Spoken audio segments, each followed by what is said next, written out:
कभी चौधरी अजीत सिंह जी से भी मांग की होगी।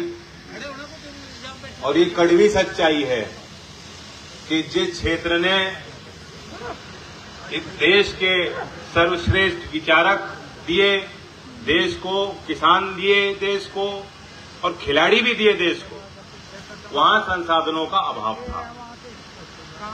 इसी गांव मलकपुर ने अपनी एक पहचान बनाई।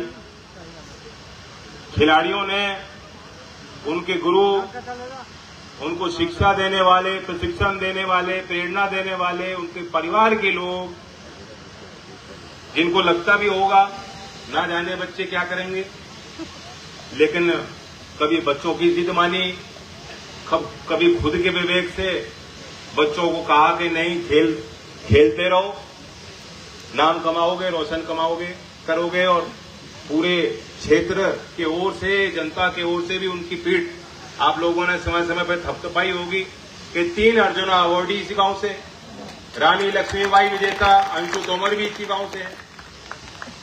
और राष्ट्रीय और अंतर्राष्ट्रीय स्तर पे ये माना जाता है कि कई प्रतिभाशाली खिलाड़ी एक गांव ने पैदा किए। शायद पर कैपिटा बेसिस पे तो देश में सबसे अव्वल गांव मलकपुर माना ही जाना चाहिए। यहां मिल भी है। चौधरी अजीत सिंह जी भी चाहते थे कि क्षेत्र में नए काम मिले, नए अवसर मिले। और आज के दिन जब मैं मलकपुर में इस कार्यक्रम में आया हूं, इससे पहले चौधरी अजीत सिंह जी को ही समर्पित एक नया नवीन केंद्र की स्थापना हुई है। 5 करोड़ की लागत से गारमेंट और अपैरल इंडस्ट्री का चौधरी अजीत सिंह जी के नाम से केंद्र, आज इसका उद्घाटन हुआ।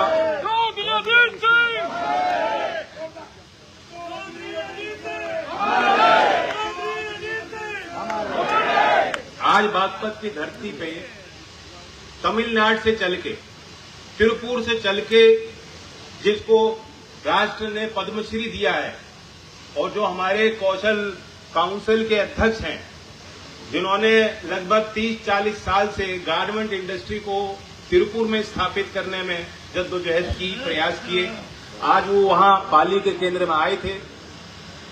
और मैं उनसे पूछ रहा था कैसे कैसे उन्होंने काम वहां स्थापित किया। और उन्होंने बताया कि 1980 के दशक में वो छोटा सा तिरुपुर 15 करोड़ का निर्यात कपड़ों का, गारमेंट का करता था। आज वो बढ़ के 45,000 करोड़ का निर्यात तिरुपुर कर रहा है।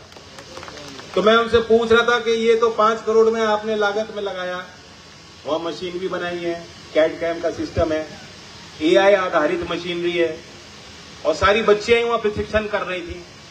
लगभग 1000 का बैच जो है निरंतर चलता रहेगा। 1000 बच्चों को और बच्चियों को प्रशिक्षण पाली के उस केंद्र में मिलने जा रहा है।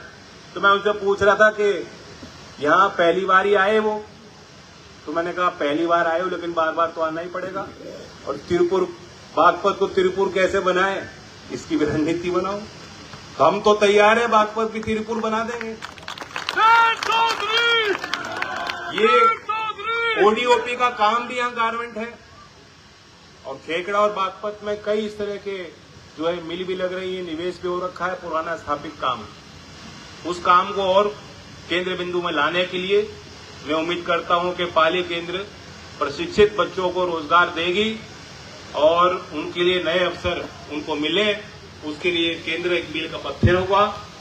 यहाँ खेल के संबंध में जानकारी देना चाहता हूं कि गुजरात से भुज में हुनरशाला नामी एक संगठन को चला रहे, जो समाज के भागीदारी को सुनिश्चित करते हुए सस्टेनेबल आर्किटेक्चर के कॉन्सेप्ट को, जो स्थानीय स्तर पे सामग्री मिलती हैं, उपलब्ध होती हैं, पैक्ड अर्थ, बैम्बू और भारतीय संस्कृति आधारित आर्किटेक्चर को बढ़ावा दे रहे हुनरशाला के महावीर आचार्य जी और माधव जी, राम माधव जी, जो आर्किटेक्ट हैं, एनाग्राम आर्किटेक्ट, देश की एक प्रसिद्ध आर्किटेक्चर फर्म, दोनों यहाँ उपस्थित हुए।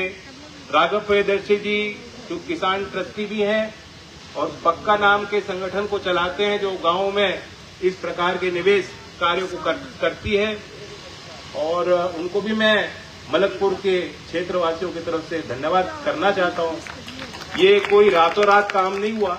अभी आपके पास यहाँ देखने को नहीं है, वीडियो में वो तस्वीरें नहीं आ पाई, लेकिन मैंने यहाँ के प्लान देखे हैं और ये रातों रात नहीं हो पाया।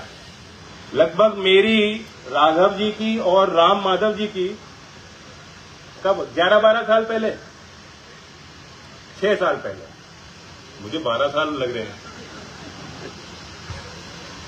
तो बाल देखिए उनका, लग रहा है कि कुछ अच्छा ही काम करते होंगे। क्रिएटिव आदमी है। उस समय उन्होंने निःशुल्क प्लान बनाया। मैंने उनको बताया कि देखो इस गांव में इतने इतने खिलाड़ी हैं और मिट्टी पे वो प्रशिक्षण दे रहे हैं, कुछ कोई केंद्र नहीं, आयोजन भी होते हैं, दंगल भी करते हो, तो कोई जगह नहीं उस प्रकार की।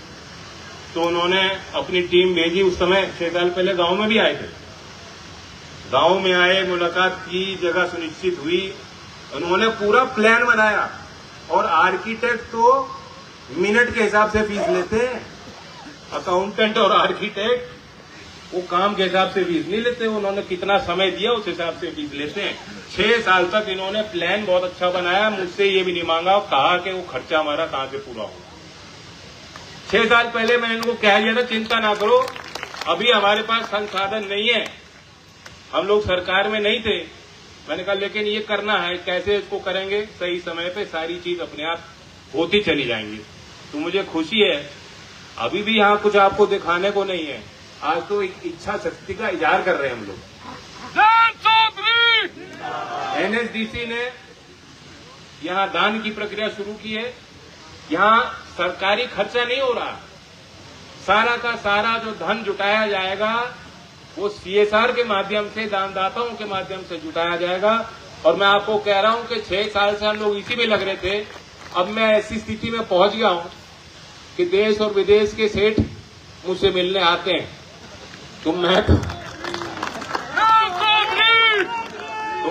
मुझे क्या मांगना, मैं तो मलकपुर की मांग रखूंगा उनके सामने और उनको बताऊंगा 7 करोड़ की लागत का अनुमान होगा। 7 करोड़ की लागत से यहाँ स्टेडियम बनेगा, एक ऐसा विशेष केंद्र होगा। मैंने आर्किटेक्चर देखा है, बहुत ही आकर्षक प्लान बनाया गया। जिस बिल्डिंग को देखने के लिए कोई बाहर से जा रहा होगा वो भी रुकेगा, गाड़ी रोकेगा, उतरेगा, कहेगा क्या चीज बनी है, मैं देखना चाहता हूँ।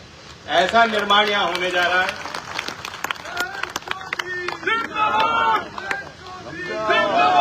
मैं तो ये जानता हूँ, ये हमारा और आपका जो संबंध है वो विश्वास पे ही टिका है।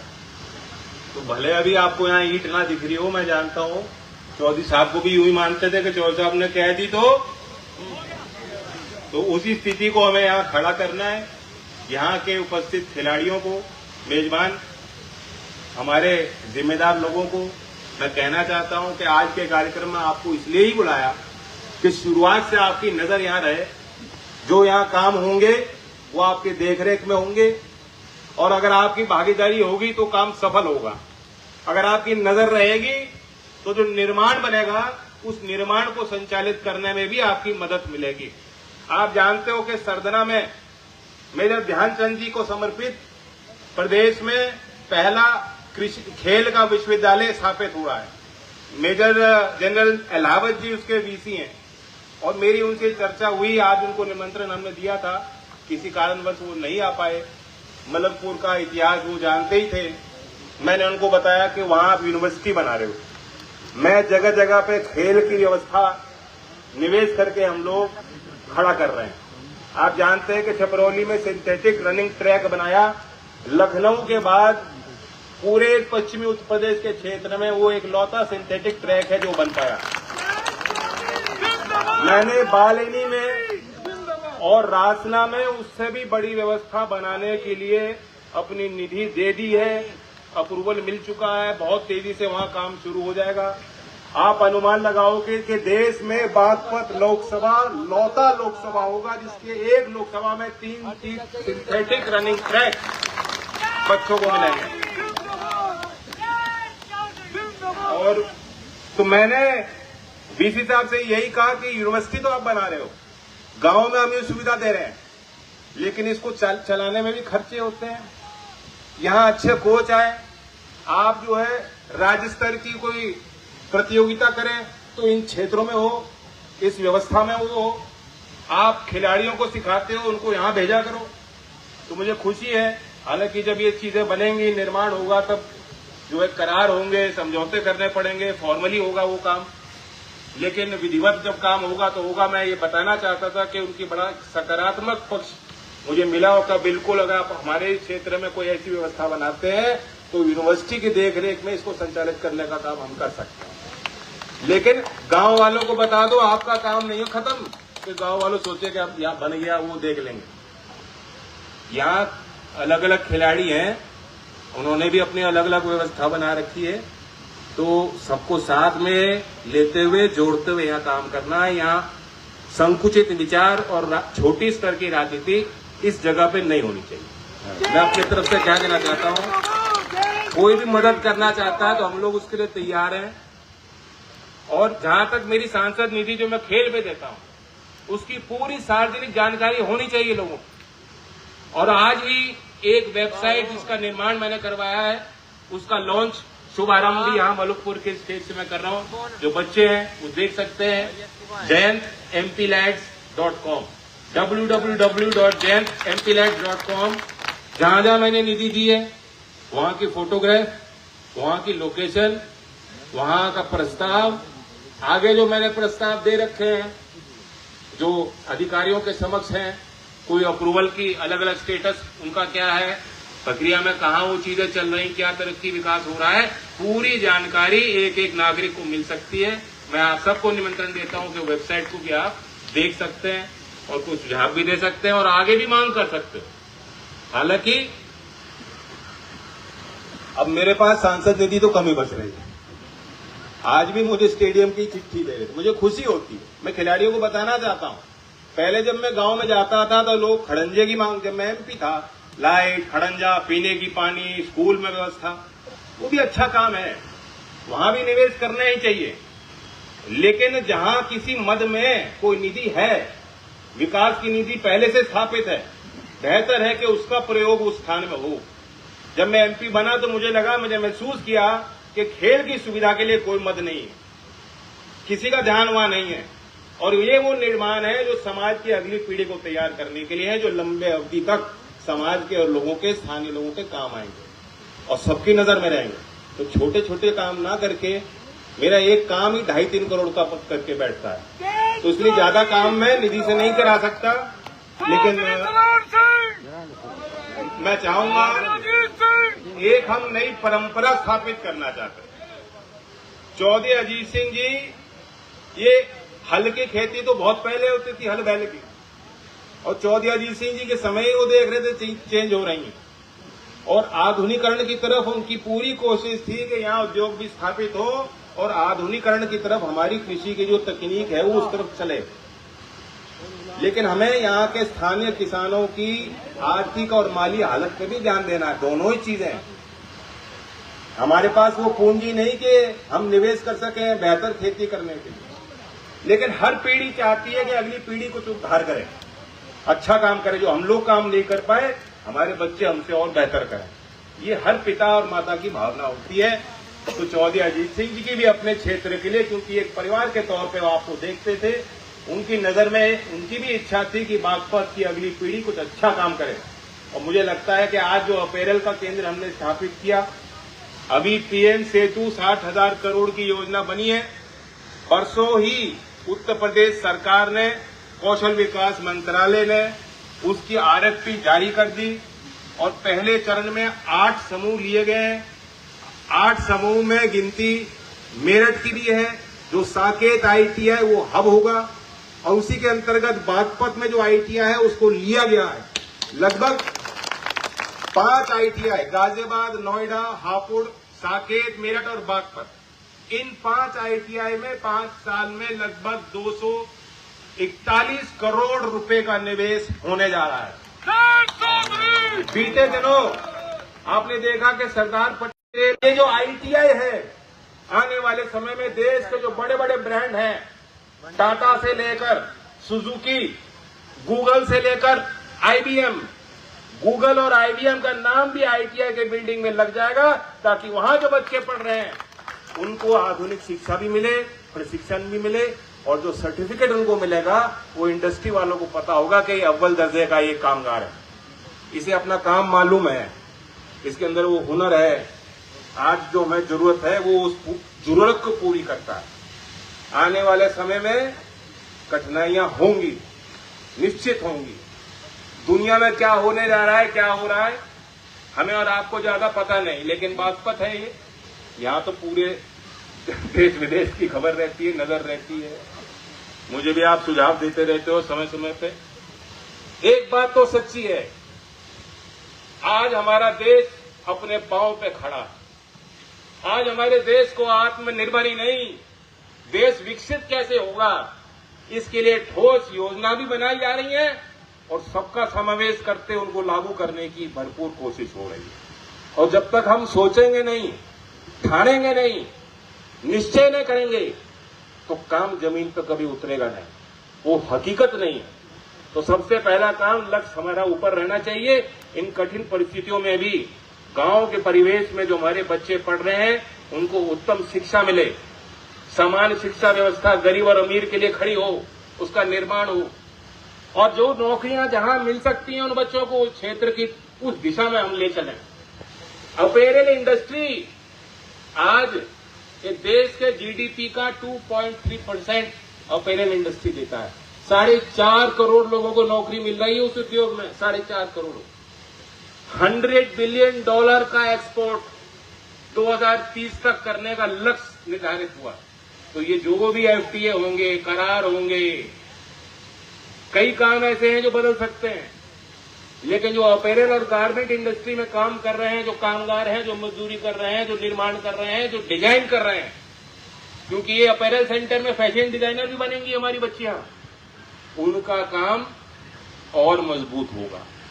भारत का कपड़ा दुनिया चाहती है, भारत का कपड़ा, यहां बनाए गए अपैरल आज भी दुनिया में जा रहे हैं।